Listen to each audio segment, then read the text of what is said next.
Weezer, the Obama Crisis, Part 1.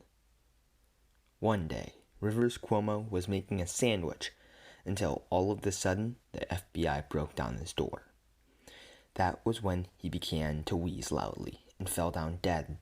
An agent walked into the house and asked, "Can I have your sandwich, mate?" Rivers, being dead, did not respond. The FBI agent turned to the others and took off his disguise. Under the disguise was Matt Sharp, still hungry for the sandwich. All of a sudden, they realized that it wasn't Rivers Cuomo who had died. It was a robot in a skin suit. The real Rivers Cuomo stepped out of the shadows with Chris and Andrew Cuomo, saying, "Weezer is no more. Now there's only Cuomo." Then a tornado hit the house and blew the sandwich away, leaving Matt to starve. Matt scoured his icebox, but it turns out that someone's Heineken was crowding it. While he was searching the icebox, the Cuomos beat him up, blaming him for the destruction of the house. But then Matt took off his mask and revealed that he was really Obama. He said, "My fellow Americans, I am starving. Please help."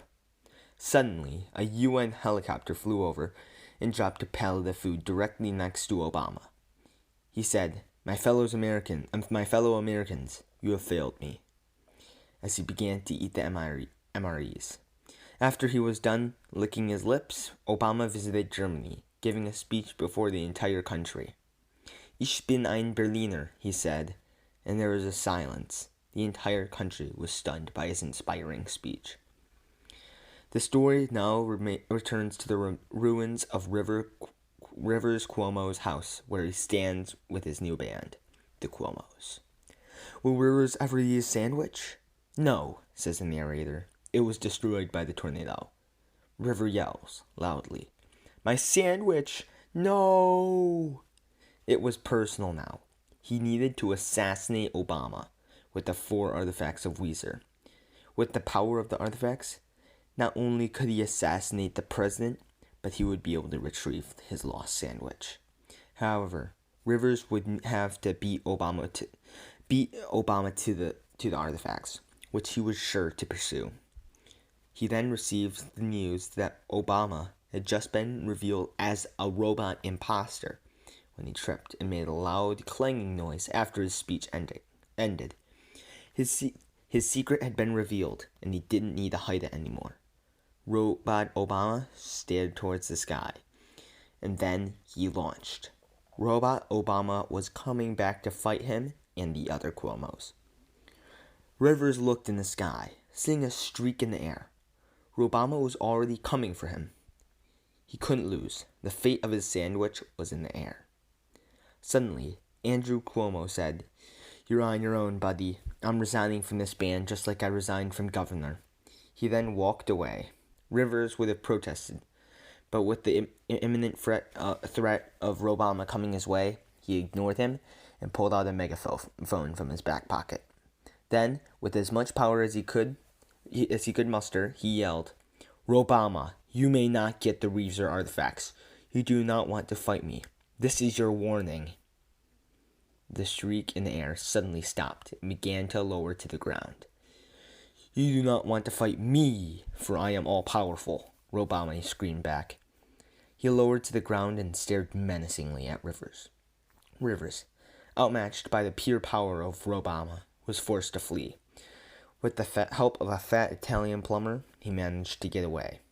His only hope was to recruit help from the plumber and his friends to find the artifacts of Weezer before Obama got to them. After which, he would be unstoppable.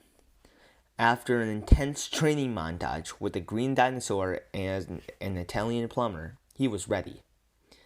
But the first step to getting the sandwich was to obtain the first artifact, a sweater.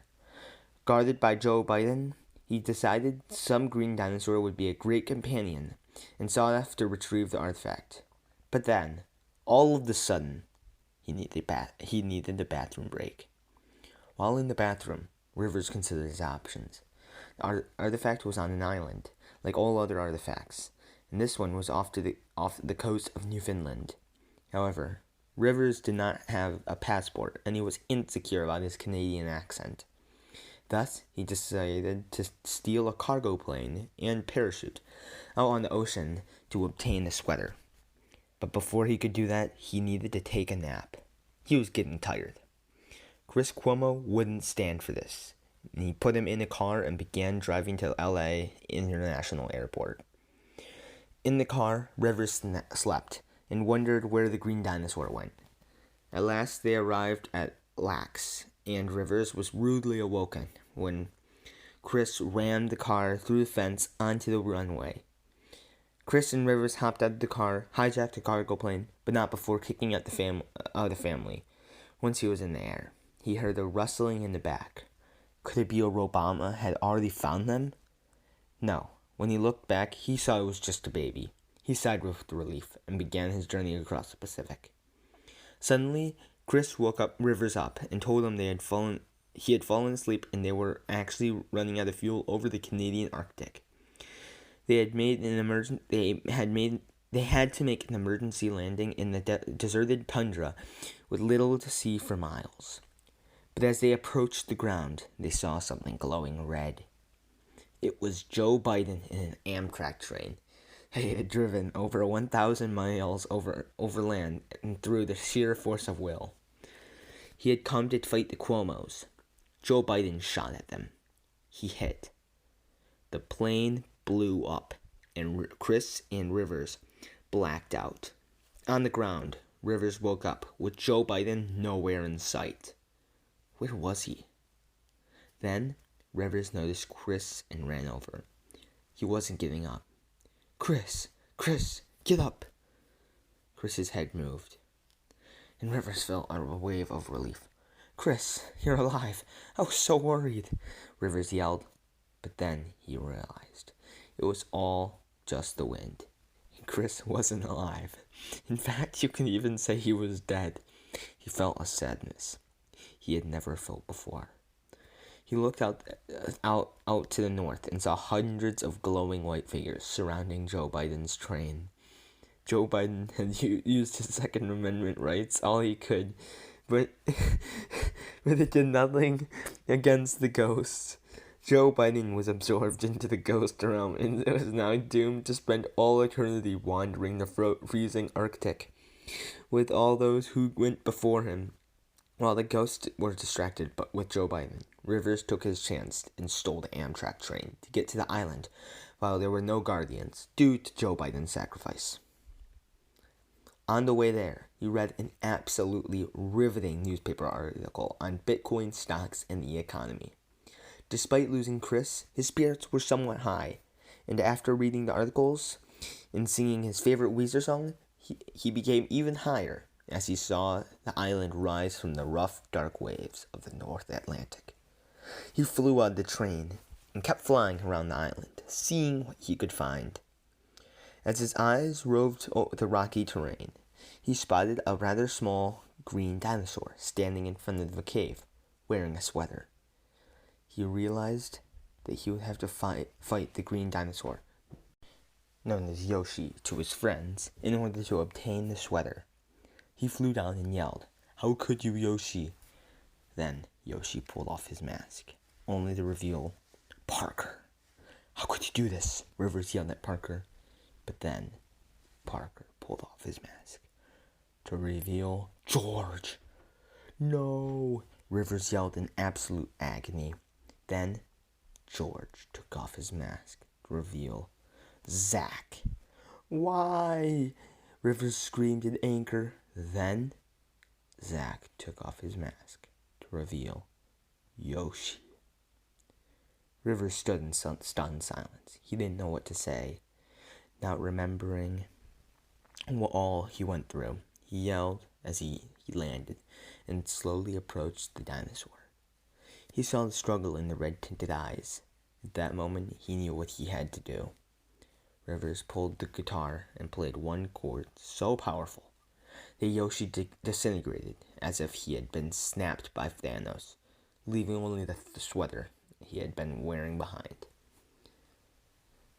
But then he realized it wasn't Yoshi. It was Chris. The ghost of Chris rose from the dust and looked into River's eyes. "Thank you," it whispered. "Thank you for making me remember who I really am. I hope you stop Obama." Then he glid away into the rising moon. Slowly, Obama appeared in the sky above, holding a cage with Brian Bell, the real Matt Sharp, and Patrick Wilson. "I've your friends, Rivers. What will you do now?" Rivers flew up to Obama. "I'm going to use my laser eyes and super strength that I've had the whole time, but I've waited until now to use. That's what I'm going to do." He began to unravel his sweater and flew around in a circle. He was wrapping the string around Obama, but slowly trapping him. But Obama only laughed. "What kind of game is this?" he mocked. "You don't think the lives of your friends are really in danger, do you?" Then Rivers used his laser eyes and Obama died, but not before the mask fell off, revealing Obama. Obama was still out there, and he needed to find him. Obama was not in fact dead, because the Obama suit took the blow. However, he would be dead in a few seconds if River didn't save the cage that he was holding on to. But Rivers wanted Obama to die, and waited. When Obama died, the cage fell and hit the ground, and Matt, Brian, and Patrick all fell out. "No, Rivers," Matt yelled. "That was an imposter sent out to test your abilities by Obama. Now he knows what you're capable of." Rivers was confused. Was it Obama disguised as Obama? Or was an imposter of Obama disguised as Obama? Obama was the imposter. You could even say he was sus. Rivers got his answer soon after when Obama appeared over the horizon, followed by robot duplicates of every former president, except for Joe Biden. As the clones approached them, Rivers felt a dread in his stomach. If such things existed, how could he know who his teammate was and who was the imposter? Then the clone army stopped, and a silent understanding reverberated between them all. There was an imposter among us.